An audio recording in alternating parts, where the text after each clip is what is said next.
Mexico looks to decriminalize all drugs, antibiotics are slowly becoming less effective, and Canada's economy adds a record 106,000 jobs in April. I'm Marco Perry. Welcome to the Perry Platform.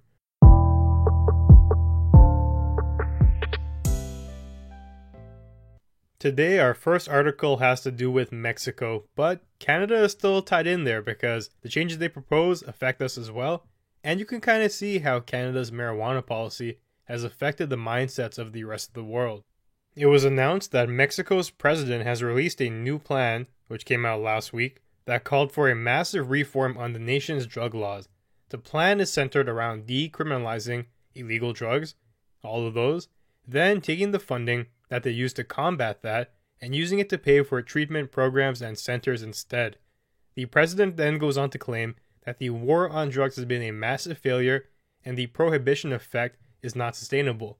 Prohibition in terms of cutting off access from civilians to drugs, and he basically means that by cutting off direct access, people will just find another way to get them, and unfortunately, the current way in Mexico is through the cartel. Mexico is asking for cooperation from the United States, and surely Canada is in the mix too. Might as well round out all of North America and have a very united front. One of the major considerations for Mexico's proposal is, as I mentioned, the cartel. Typically, when a profitable substance is outlawed, crime syndicates find a way to enter the black market and distribute to citizens. We saw it countless times over the course of history. You can look at the alcohol ban for an example that happened in North America. And it's been very clear that virtually every drug and illicit substance, when it's outlawed, it finds a way back into the hands of people, but the money just changes order. Instead of the government making a profit, gangs come in and take the share instead. The groups who typically pursue these extravagant business ventures, i.e. drugs on the black market, aren't usually outstanding gentlemen looking to make an honest buck. What you have in Mexico is a group of hardcore criminals and arguably some of the worst humans on the planet. Stories come out every day from Mexico of police officers having their families tortured, killed, and then shipped back to them in a box just for investigating the gang members. Tales like this are more common than you'd like to believe. Their power runs so deep that they have their fingers in government and law enforcement, so trying to tackle them is even harder than simply getting the initiative started. They maintain their grip on these key resources via the means of violence and fear.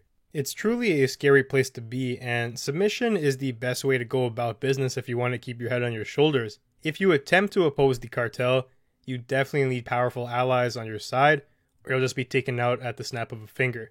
The IDPC reports that there has been a 145% increase in drug-related deaths over the previous 10 years. The cartel plays a major part in that. Now you get to the crux of the proposal. You want to get rid of the cartel? Well, you have to ask yourself, what powers them? Drugs and the revenue they make from it. That's how they stay alive.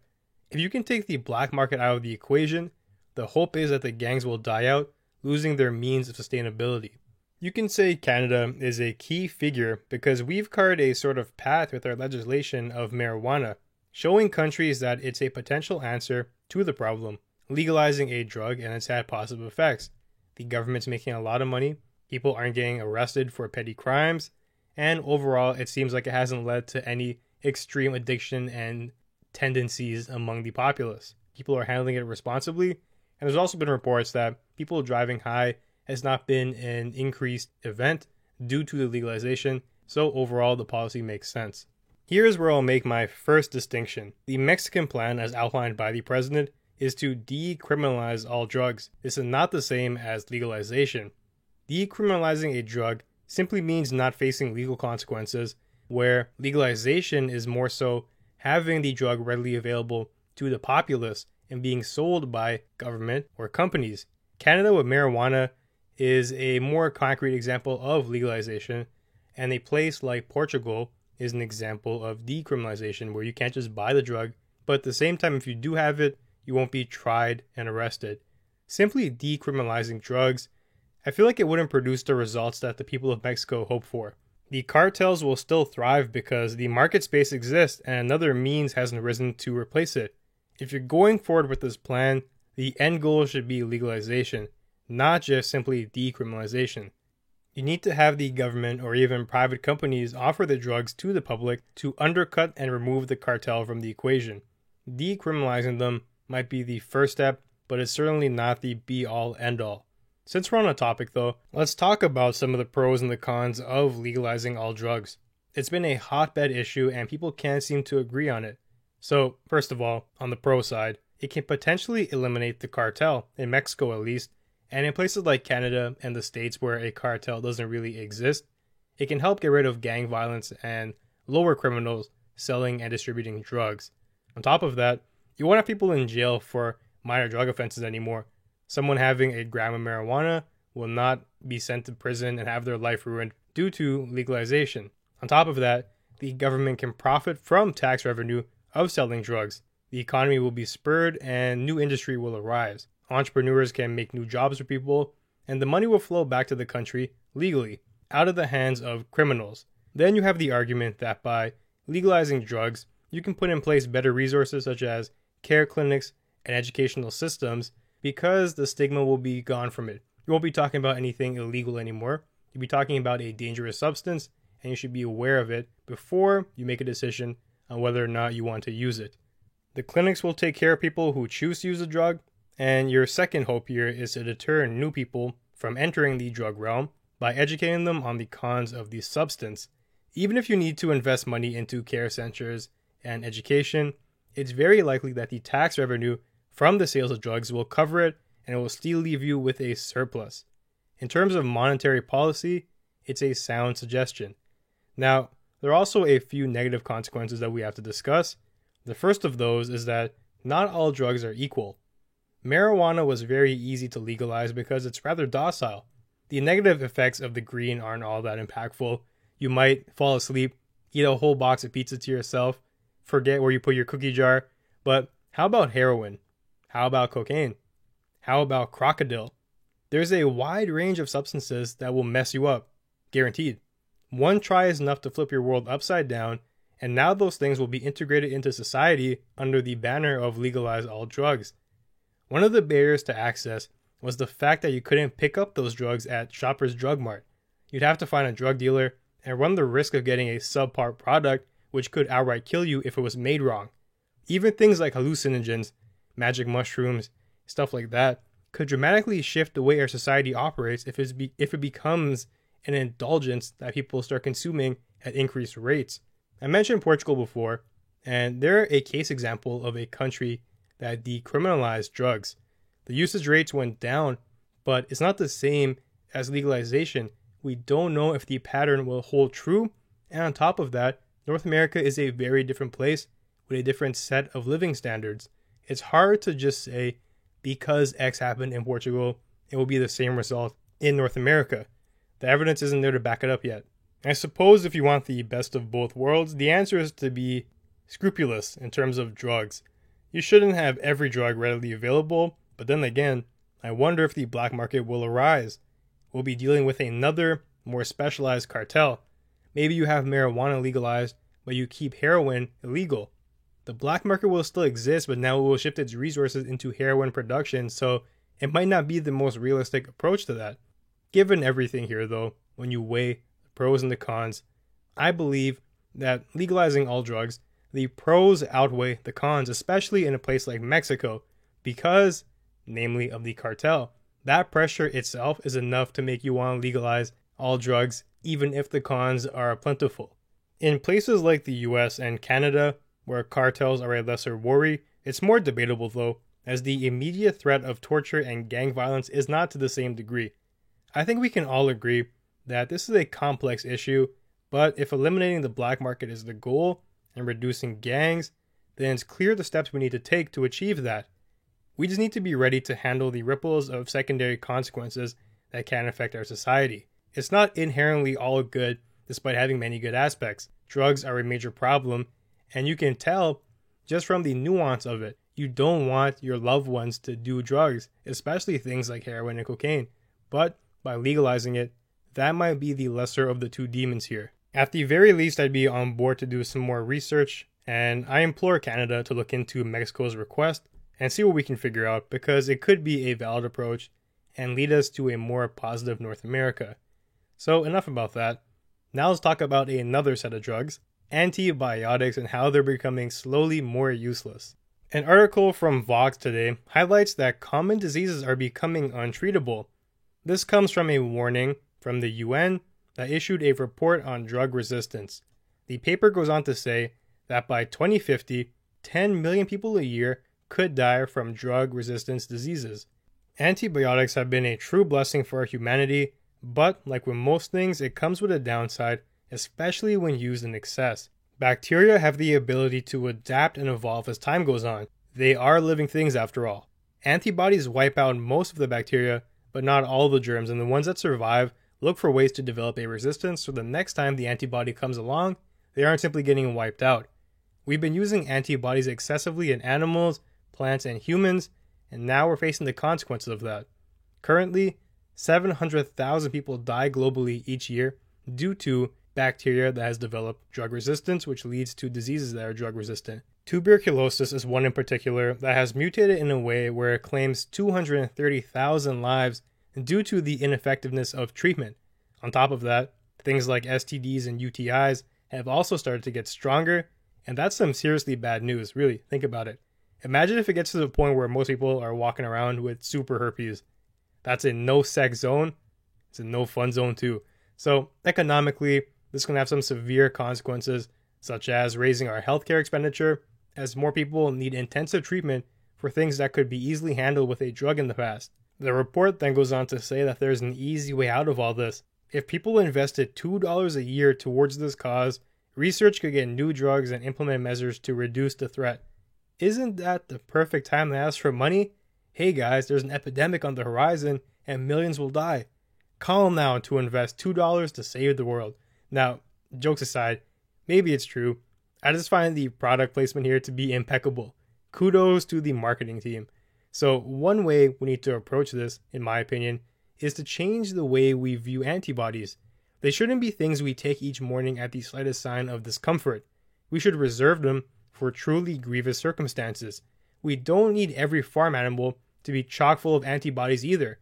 Farmers can create more sustainable environments instead, but they don't simply have the right motivations. This wasn't mentioned in the article. I came across this from Kurzgesagt, but there exists another solution here that's a lot more interesting. There's a certain substance known as a bacteriophage. I didn't know about this either, but when I read up on it, it was super interesting. It's essentially a virus that infects bacteria.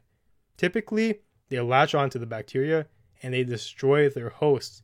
They'll bite into the bacteria and load it up with copies of themselves. When the bacteria gets too big, it bursts and spreads the virus, killing other bacterias. It's a chain reaction effect, and it's like a landmine. Once one goes off, a bunch others will go off, and everything bacteria-like in that realm will die. Scientists have already looked at using that to treat infections that are becoming more resistant to antibodies. It's important to note that some bacteria is good, and we don't want to kill that.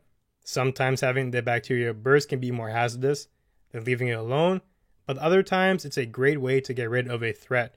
Having this third party here, the bacteriophage, is so significant because it changes the playing field dramatically. The bacteria will eventually develop resistance to the bacteriophages as time goes on, but in the meantime, we have the opportunity to ramp up antibodies, and as the bacteria develop a resistance to the bacteriophage, it might lose certain resistances to antibodies because they're not a current threat to them. Now you have the opportunity to swap in the antibodies for a period.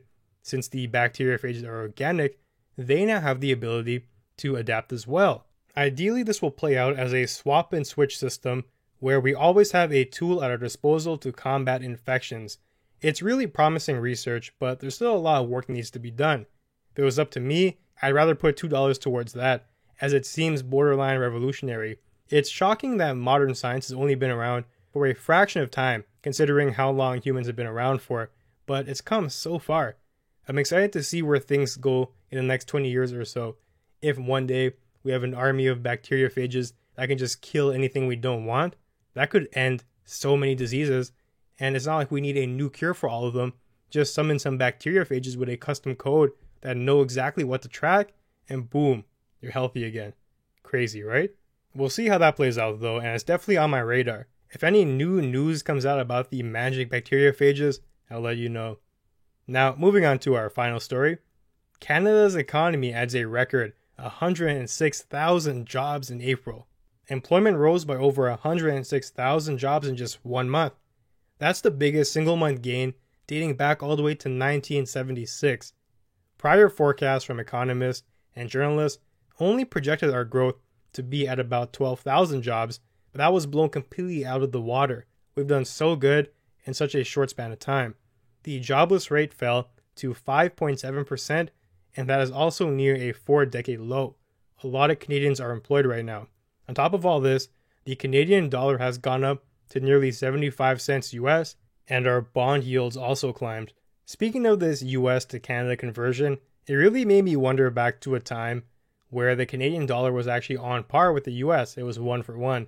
I think I was only 7 years old at the time, or something along those lines, and I know it didn't last for long, but I hope during my lifetime that happens again. I would travel everywhere. I've been in places where the Canadian dollar is so bad that the conversion makes you lose so much money and you just feel poor. But if the Canadian dollar trades again for 1 US, living expenses, cost of traveling, all that stuff when you're abroad will be so affordable. And I have my fingers crossed. I'm at that age where I want to travel, and this would be amazing. So going back to the article, over the past 12 months, Canada has added over 426,000 jobs, and that's the single largest annual increase since 2007. It's been a year of record-breaking for us. It's good to have some positive news once in a while to balance the scales. Lately, we've been hit with such bad news after bad news. Falling oil prices, we had that shock in the stock market back in winter, we've had global tensions rising with China, but at least we have jobs now. A little bit of good news for the students out there too. Youth employment is trending upwards. You get a job, you get a job, you get a job. Someone call Oprah. It's giveaway time. Now we get to my one point of questioning, and that is, what kind of jobs are they though? Is it meaningful full-time labor? Because that's what matters most, and according to Stats Canada, the bulk of these jobs were in fact full-time. Very good news. The reason why I ask is because of our prior conversation that we had on the gig economy. These numbers would be far less impressive if, for example, the large portion of the increase was due to people picking up extra Uber shifts or working for Lyft, because jobs like those are considered gigs. And although you are technically employed, it's not the same as having a full-time job and being able to provide for yourself and a family.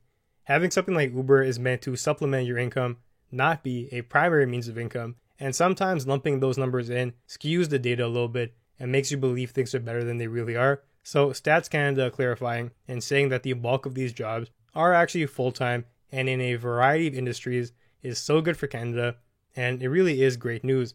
Everyone can be happy about this, we're doing well, and it's a time to celebrate. Before we end the show today, let's move into a casual conversation. Today the topic is Ben Shapiro. You guys have probably heard, or if you haven't, I'm going to tell you, that today he was on BBC, and he had a very shameful interview, and it was not the Ben Shapiro that I enjoy listening to. It was a complete disaster for him, and luckily he's owned up to it and issued a recognition of his mistake. So if you didn't get a chance to watch it, Shapiro goes on air with an interview who he hasn't seen before, and right off the bat, Shapiro is very angry, and you can tell he's probably having a bad day.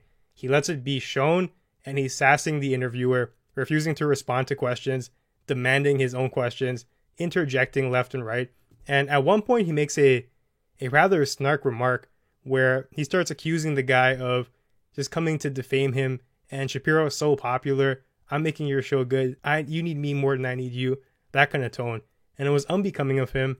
At the end of the day, you want to give him the benefit of the doubt, but he continued to display that attitude throughout the entire interview, and it was clear to me that the interviewer had the best intentions. He wasn't giving in to the negative energy, but by the end of it, Shapiro got so frustrated that he stormed off and ended the interview, and it really was somewhat of a unprofessional act. And I don't want to hold that against Shapiro because I know how intelligent he is, but at the same time, you have to keep your emotions in check.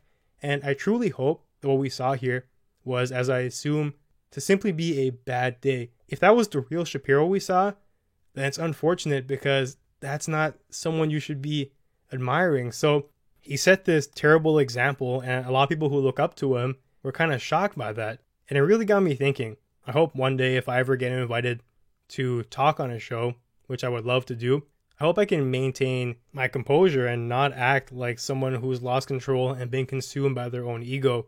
So I fully expect Ben Shapiro to make a comeback from this. He's too intelligent, and I believe that he just had a bad day. Until he proves that wrong, I have the utmost faith in him. He'll live again to debate another day. So that about wraps it up for today. If you enjoy my content, leave a review on Apple or any podcast streaming service you use. It'll help me out in the rankings. Or follow me on Twitter at PerryPlatform. Thanks for joining me, and I'll see you soon.